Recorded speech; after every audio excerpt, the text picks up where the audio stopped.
What should I do? Let me know.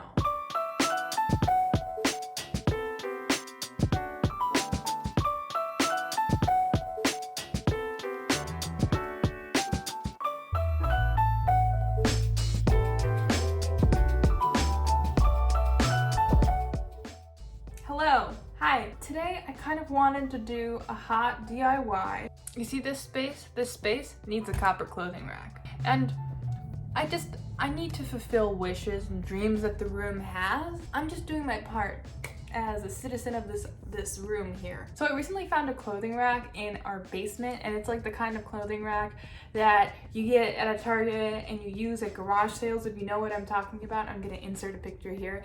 It's just not cute, but it's functional to the extreme, you know, it's all the thing. And I tried it out for a hot second, and I kind of really liked the vibe and the feels it was giving me to be sleeping among my clothing. I mean, if I could, I would love to sleep in my closet, but it's just too tiny, and I just want to be completely surrounded by my clothing at all times.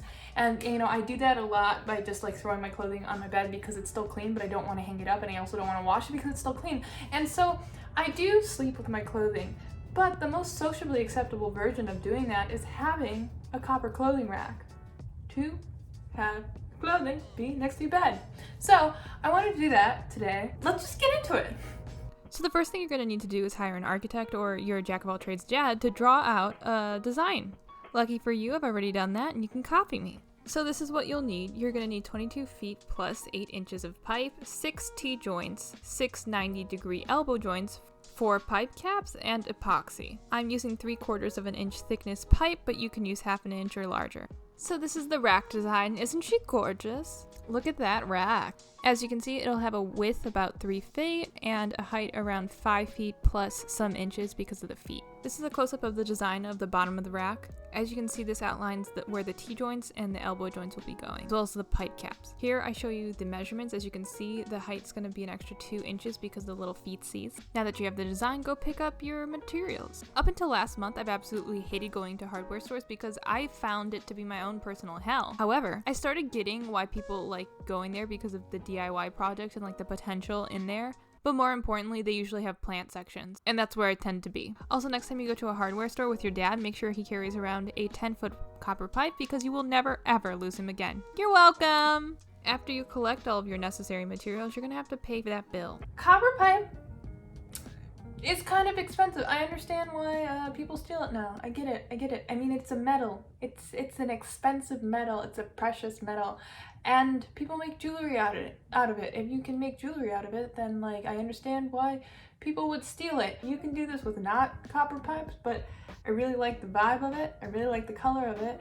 And I'm planning on using this forever until I die. So if you do the financial analysis and the breakdown, it'll end up being like what, a couple cents a year until I die. So if you think about it like that, this is a great deal. Listen, I had to talk myself off that ledge right there because usually when I do a DIY, I do it because it's way cheaper. And in this case, it was cheaper than buying it. However, it was more expensive than something you'd buy it at IKEA. It costs half as much to make it as it does to actually buy it. So, you know, there you go. That being said, it is probably a lot higher quality than IKEA and you're making it yourself. And it's like a fun little activity you get to do. Anyways, back to the action. Let's learn how to cut a copper pipe. So I'm using a handheld copper pipe cutter, and I guess the way it works is pressure, not sharpness. Similar to life, if you think about it, because it's not that sharpness gets you down, it's that the pressure of it all just eventually breaks you.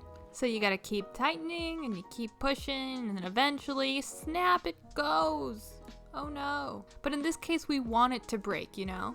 So you can do what I did and go through that same metaphor of cutting your copper pipe, or get it pre-cut, and these are the measurements you're gonna need. You will need 2 5-foot pipes, 3 3-foot pipes, 8 2-inch pipes, and 4 4-inch pipes, as well as all the other joints and caps that we mentioned earlier. So the reason why we decided to cut our own copper pipes is because we found that it was a lot cheaper to get a really, really long pipe and then cut it down to size. This was just to save some money. The pre-cut pipes ended up being almost the same price as the larger ones, so we just decided to cut our own. But again, up to you. And don't worry, I'm going to leave all of the measurements and what you'll need in the description, as well as our little blueprints. So the next step is pre-assembling everything because we want to make sure it all fits properly before we epoxy. If it doesn't, you can use pipe sandpaper. So this is the close-up of what the bottom of the feet will look like. Make sure that all of your parts are completely straight or perpendicular. And this is why we pre-assemble, so we don't have any mistakes when we put the glue on. The next step is the dreaded epoxy because this shit will never get off of anything ever. You're just gonna need the epoxy, a plate you don't care about. I'm using this one from the dollar section at a Target from 10 years ago, and throwaway chopstick. So in Japanese, there's a specific word for this kind of chopstick. It's called waribashi, waru to break, hashi chopstick, breakable chopstick. Now you can flex on people next time you go to a Japanese restaurant. You know a funky new word that's not konnichiwa. Ooh, cultured. Dou itashimashite. Now let's get to the hard part of this DIY. Before you mix your epoxy, make sure you unconstruct your constructed rack. Carefully and properly lay out all of your pieces so you know what goes where, and thoroughly mix your epoxy together because otherwise it won't work. Pro tip, don't get the 1-minute epoxy because you won't have time. We thought we bought the 1-minute epoxy and we were freaking out, but turns out we didn't. Get the 5-minute epoxy and just enjoy your life, okay? Coat the inside of every piece and make sure not to mess up, and if you do, please quickly fix your mistake. Because once this sets, you're done. But also once it sets, you're done. Yay! Woohoo! You also might end up with some extra copper pipes and do what I do and turn them into rings. Because now, because I have all this extra pipe, I might become a jewelry blacksmith. Mika makes a mess by trying to go into blacksmitheriness and cuts her fingers open with some dull copper.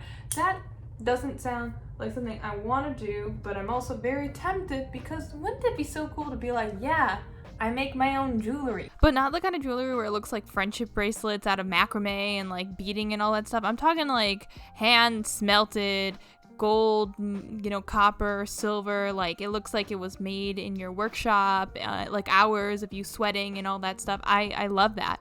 Also, I can't believe that just a copper pipe and using a pipe cutter actually makes a ring. It's kind of a crazy concept to me, and it kind of looks good, really. I would recommend making sure that the edges are duller than these because I might actually hurt myself.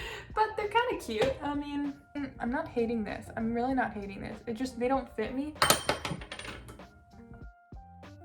I still have this much pipe left, and the reason why I bought so much extra is because they only sold them in 5-foot and 10-foot long pieces. I was thinking maybe to even hang this from my wall as some kind of plant hanger, or I could make this be a cool little bed frame, bed headboard thing. I don't know. This is just all a brainstorming. If you have ideas what I should do with it, let me know. I would love to hear. Just leave it in the comments, I'm really open for any idea, anything. I'll try it. I'm a good sport about trying new things. So let me know. Anyways, I don't think you came for a rant about copper pipe. I think you came for a final product.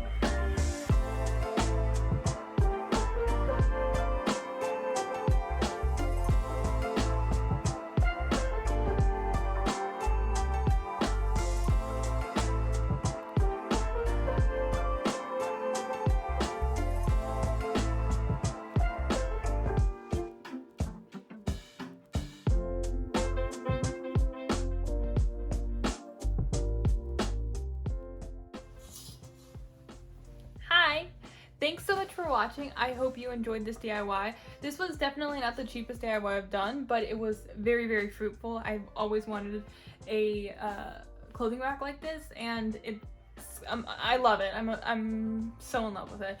I hope you liked this DIY. If you did, like, comment, subscribe. If you have any questions, just let me know because I'd be happy to help. And I'll see you in the next one. Bye. I'm amongst my babies.